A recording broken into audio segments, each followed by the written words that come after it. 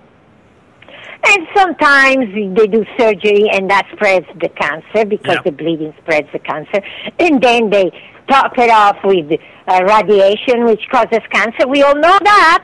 Yeah. And, but that is legal. That is okay. They can do that. They can kill the patient, and they still have to be paid. But I do not. Yeah. And so this is going to be next week's show, and we're going to have you on, and this is going to be a great hour. I just know it. So thank you for coming on today and giving us some. Thank you. An update, and we're glad that you're safe for now. And for now, we're going to do what we can to be on your side and to help you out with this. Maybe we can get in touch with some of our former guests that maybe can provide some advice and some help financially and whatever, and get you a good legal team and have this have a happy ending at least. So I hope so. We'll see you next week. Okay, thank you. Okay, bye. Thank you. Bye. Bye.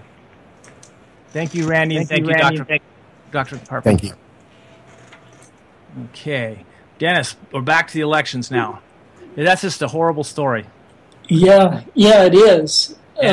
It'll be interesting to see how this develops and whatnot. You know, when you think about our election, one of the election items that I know you guys want to talk about is the marijuana deal. But, you know, in marijuana, it is got some, dangerous side, impacts, just like alcohol does. Think about how ridiculous the FDA is when it comes to raw milk. I mean, do you know how strict the raw milk processing requirements are, and the number of individuals that try to sell raw milk? They've got a Jersey cow out back. They can only trade it with their neighbor. They can't dare sell it to their neighbor because the FDA has made it their policy that milk has to be pasteurized. It's got to be brought up to this temperature and treated in this way. And milk, if you think about it, is one of the more natural things that anybody could use, whether it's goat's milk or cow's milk or eggs from the chickens in your backyard.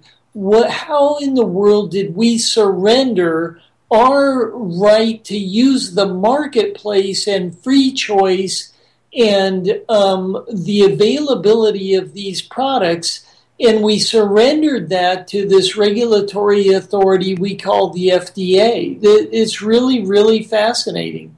The USDA and FDA are in lockstep with each other, and they basically control everything that we eat and drink and breathe, along with the EPA thrown in there on the breathing side of the fence. And at some point, people have to say, how did we lose it? How do we get it back? That's right. And raw milk is so much better for you than the pasteurized milk. Now, pasteurized milk, the way they used to pasteurize it, didn't lose all the healthful benefits that raw milk has as raw milk, because they would do it they would heat it for a longer period of time at a lower temperature, and it would kill the harmful bacteria, and it would leave some of the healthful bacteria in the milk. So when people drank it, it would get into your gut, and it would help you digest your food, and it was actually good for you. But they started flashing the milk at I think it was about 160 plus degrees for a minute or 2 minutes, and that killed everything. So it was sterile. And this is not only sterile, it's hard for your body, if your gut doesn't have the right bacteria in it, it's hard for your digestive system to break that down and use it as food. So it's actually kind of hard to digest at that point. And you add to the fact that it's kind of sweet, has some of the sugar in it from the cow milk.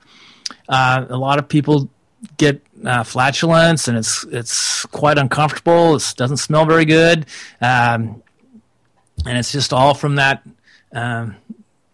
It's all from the way that they've processed the milk. And you can take pills that can add those bacteria back into your digestive system, so you can kind of sort of digest milk, or you can eat yogurt or something like that. But raw milk, put it back in there naturally, kind of. It was a natural product, and it actually, the people that produce raw milk, they have to be a lot more careful than the pasteurized milk you drink today has got pus in it and blood and all sorts of stuff like that, and they don't worry about that because there's nothing living in it. So you're drinking a bunch of crap, really.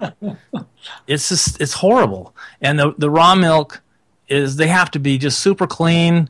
Can't be any of that stuff. It has to be just almost a pure food source. So it's much cleaner. And that's just the perfect example how we've turned over authority of our food to a government entity. And someone with more money came in and said, well, this is how we're going to do it, and this is the only way it can be done. And we're a big corporation that makes milk. We can make enough milk for everybody in the world just for one factory right here and ship it around the world. And it's the only milk people in America can drink. And that's pretty much that's an exaggeration, but that's kind of how it worked.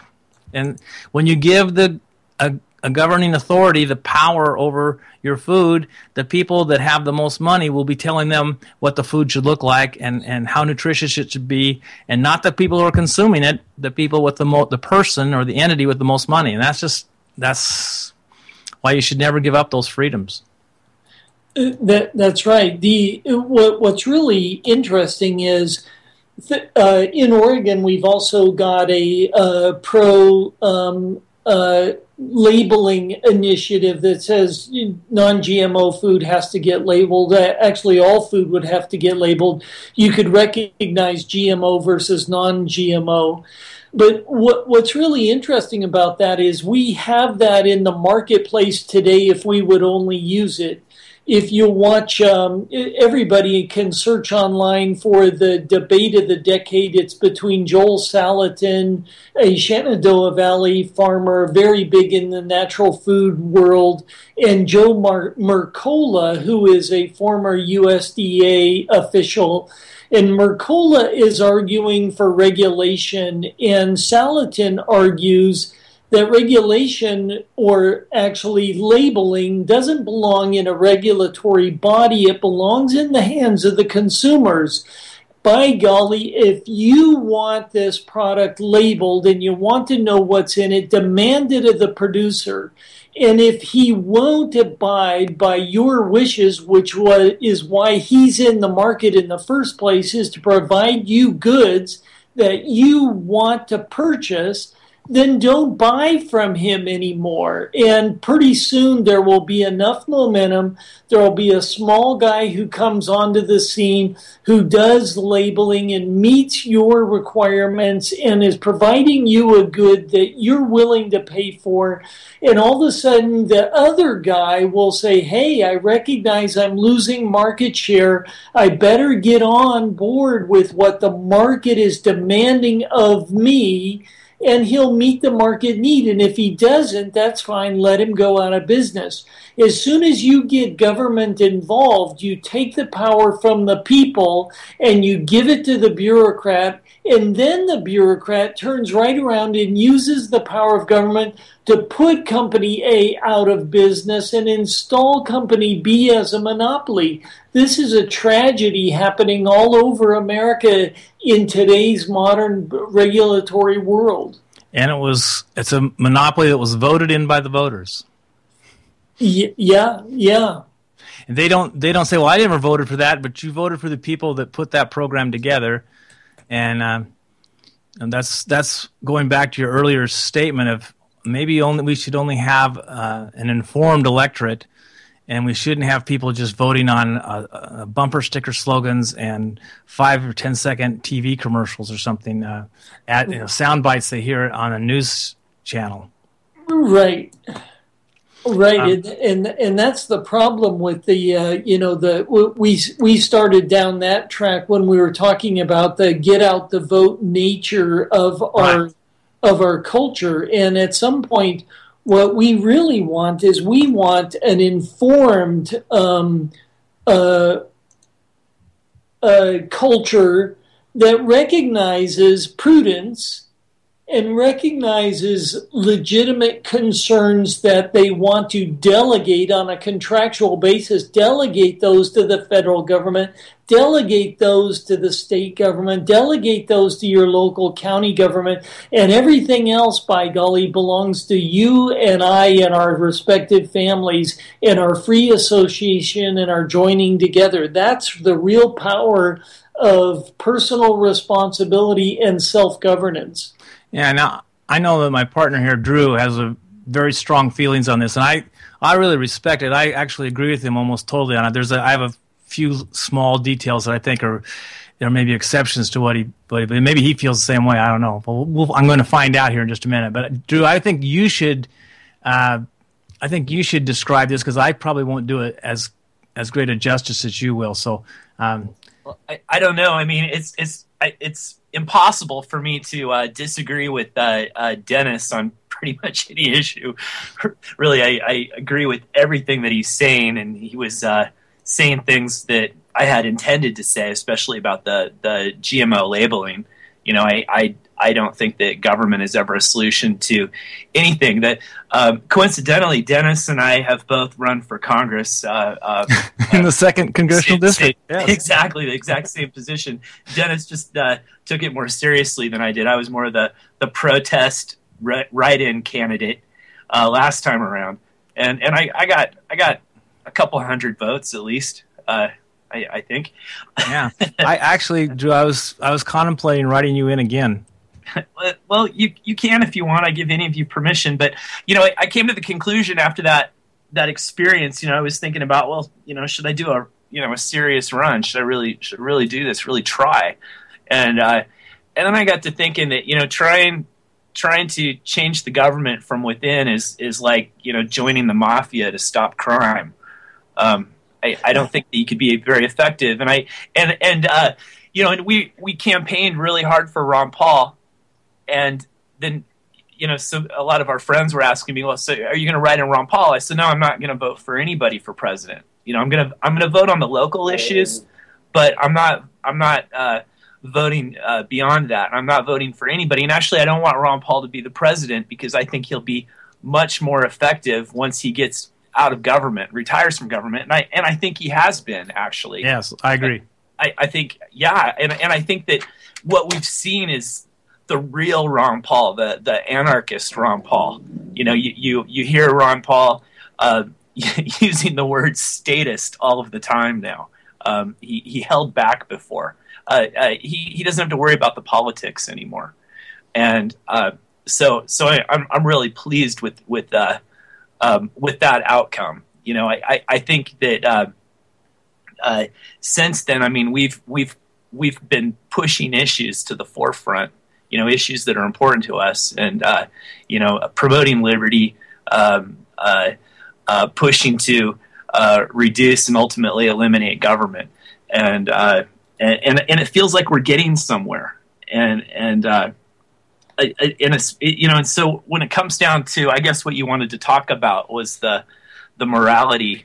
Yeah, voting is kind of violence. Yeah, and I don't even think the morality is the right word. Let's talk about the ethics of morale, or of voting. And this is, and I always bring up this analogy of my next door neighbor. My next door neighbor is an elderly woman. Lives by herself, except when her family's visiting her, and so sometimes she needs help with things, and she'll call me up or see me outside and ask me to come over, and I've fixed sinks and clogged toilets and worked on her irrigation system. I've done all sorts of things, whatever she needs, and And I do this voluntarily. You know, she's my neighbor. She's not a relative, but I do this because she's my neighbor and I care about her.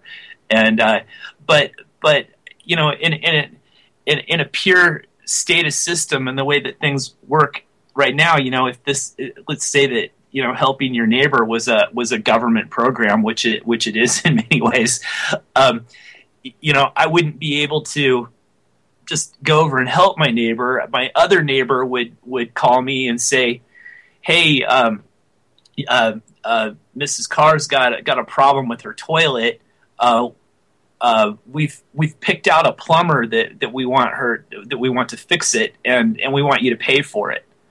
And you know, and I of course would say, well, no, I'll just go over and fix it. And I go, no, you have to pay for the plumber that we selected. Well, I'm not going to. Well, then we're going to send costume men with guns after you, and we're going to throw you in jail.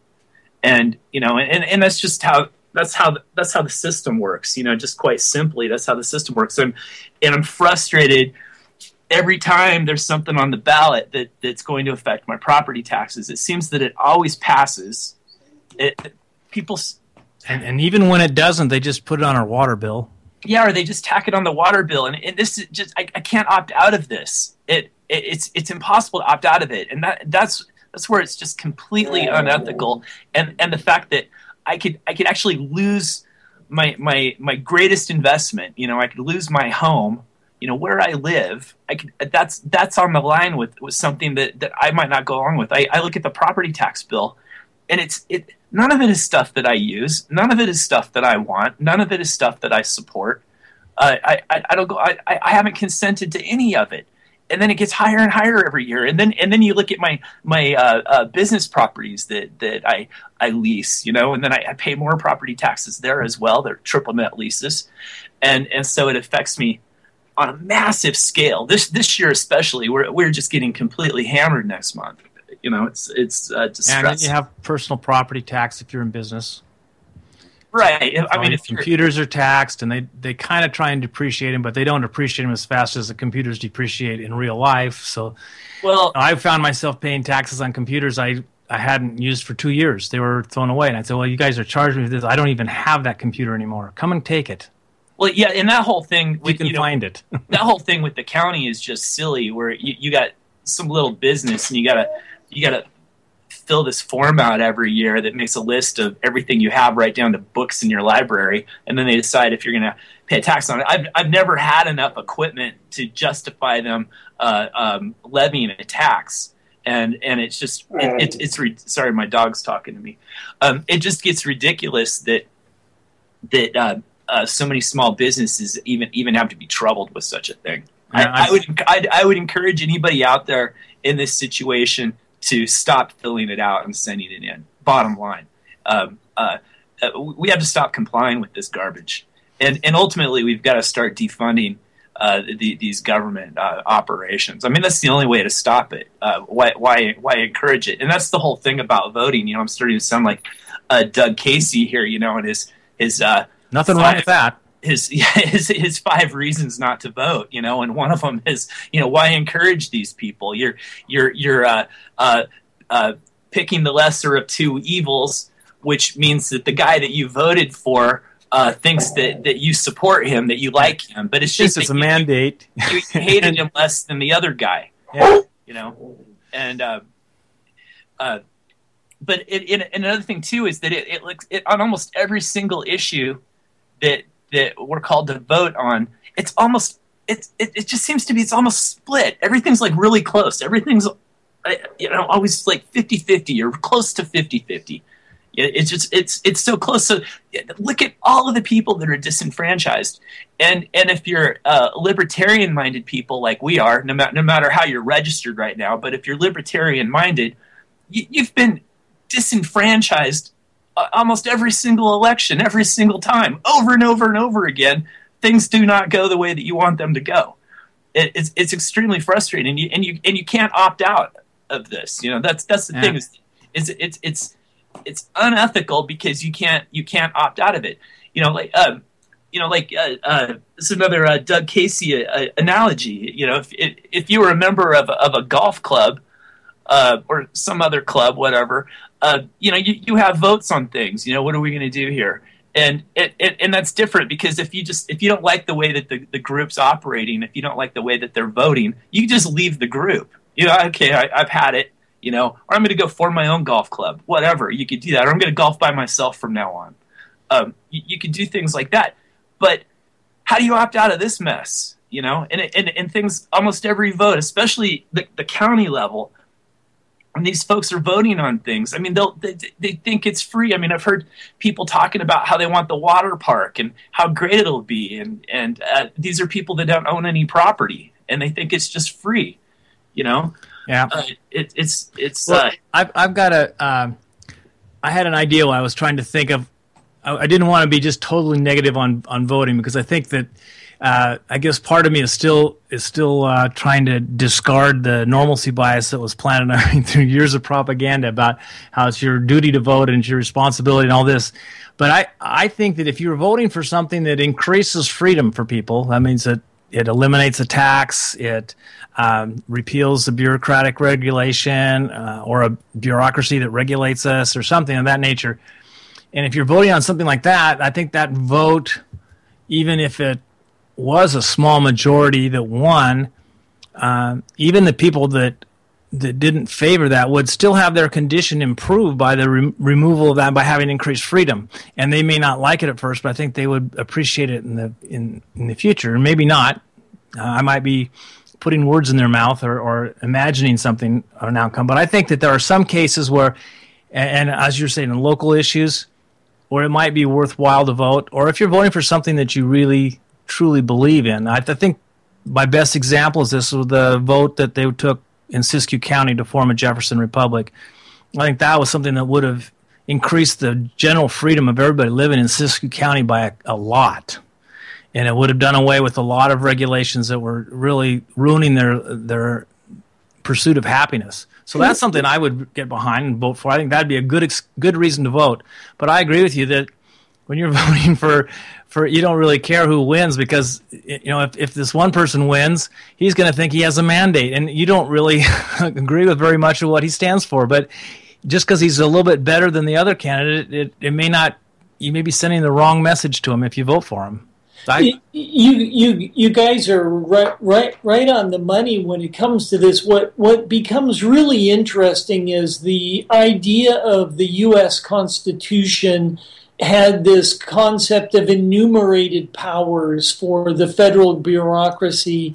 In other words, you and I and our families, we live in this neighborhood, and somebody keeps breaking into all of our houses. And instead of all three of us staying up all night, we decide we're going to hire local protection. And at the federal level, we decide we do need somebody to manage, immigration and manage protection, defense of our homes, if you will. And we enumerate those powers. We want you to not only walk the beat, we want you to cruise through the neighborhood once a day or once every hour or something, and we assign you some responsibilities. And we say we'll also allow you to have certain new people enter our community. And as they enter our community, you'll do background checks and you'll ensure that they contribute to our community. This is like Dr. Savage, language, borders, and culture. And we agree that you should take that responsibility, because all three of us are spending all night sitting up and watching over stuff and checking on our children and making sure our horses are safe. And we really want to just give the job to someone who can do that. At the county level, that would be the sheriff. At the national level, that would be the Department of Defense. The Department of War, right? Yeah. And we enumerate those things, and we say, here's your Constitution. You're given these roles and responsibilities. That's all you get to do, and that's all we're paying you to do. Now, what do we do as a body of individuals when the federal government takes some other, item, they induce us to vote for it or profess some certain end or undertake something that they never even apprised us of, and they have false pretenses and they exceed our expressed consent, and they commit us to something that was no longer part of our original agreement. Are we bound by their decisions? And the answer is no. It's Doug Casey's golf course example. In 1854, in October, in the Edinburgh Review in England, there was Railway Morals and Railway Policy paper that was published, and he used the example of a book club. And suppose that members of that book club, the greater number of those members, decide they think practicing with rifles was better than reading. Can they use the money, because they're the majority of the book club membership now? There are a bunch of guys who think that they ought to be buying powder and ball and targets. Remember, this is in 1854. And they would rather buy that than buy books. Does everybody within that book club have the obligation to support their endeavor in target practice? The answer is no. Look, we joined a book club, we joined a golf club. We've got no business running down the road and, turning this endeavor from a literary excursion in Dickens to an excursion in management of our firearms. This is a violation of the original charter. Today in the United States of America, we're living in that world where they violated their original charter, and we are no longer bound by this idea of having to stick with it because we're all in it together. That is a perfect summation. We're coming up on the end of the program, and you timed it almost perfectly. Got about, if you could have stretched about 10 more seconds. I'm just kidding. No, that's awesome. You kind of left it with nothing else to be said on the matter, Dennis. That was an awesome statement. You can read that in the online Library of Liberty, Man versus the State. It's written by Herbert Spencer. That's great. I would suggest everybody do that. Next week, join us. We're going to have Dr. Carpenter on. And thank you all for listening tonight, whether you're on a podcast or listening live. And Dennis, thank you for being here again. We'll see you at least next last Thursday of November. So, okay. Good night, everybody. Good night.